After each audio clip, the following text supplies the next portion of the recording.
ડાંગ જિલ્લાના સુબીર તાલુકામાં ભાજપનું ઓપરેશન સફળ। પૂર્વ સુબીર તાલુકાના સંગઠન પ્રમુખ ગુલાબભાઈ ગાંગુરડે ભાજપમાં જોડાયા। થોડા દિવસ અગાઉ કોંગ્રેસમાંથી રાજીનામું આપનાર કોંગ્રેસના સંગઠન પ્રમુખ મોટી સંખ્યામાં તેમના સમર્થકોની સાથે ભાજપમાં જોડાયા।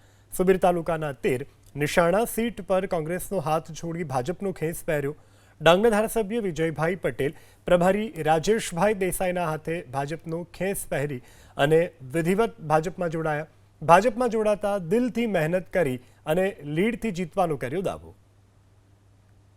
ખાસ કરીને કાલે ડાંગ જિલ્લામાં સુબીર તાલુકાના પ્રમુખ એવા કોંગ્રેસના પ્રમુખ એવા ગુલાબભાઈ ગાંગોડે પણ ભારતીય જનતા પાર્ટીમાં પૂરી ટીમ સાથે વિધિવત રીતે જોડાઈ ગયા છે અને એમને પણ વિશ્વાસ છે કે કોઈ સુબીરનો અને ડાંગનો વિકાસ કરી શકે તો ફક્ત ને ફક્ત ભારતીય જનતા પાર્ટી જ કરી શકે છે। ભારતીય જનતા પાર્ટીની સરકાર જે કેન્દ્રમાં હોય, સરકાર રાજ્ય સરકારમાં હોય તો એ જ પાર્ટી વિકાસ કરી શકે છે। એ જોઈને જ એ પૂરી ટીમ સાથે જોડાયા છે અને બતાવે છે કે લહેર કઈ તરફ ચાલી રહી છે અને આવનાર દિવસમાં જ્યારે 26મી તારીખે વોટિંગ અને 28મી તારીખે કાઉન્ટિંગ છે ત્યારે અમને સંપૂર્ણ વિશ્વાસ છે કે ચાહે ડાંગ હોય, અમારું નવસારી હોય, વલસાડ હોય કે દક્ષિણ ગુજરાત કે ગુજરાત, ભારતીય જનતા પાર્ટીની ઐતિહાસિક જીત થવાની છે।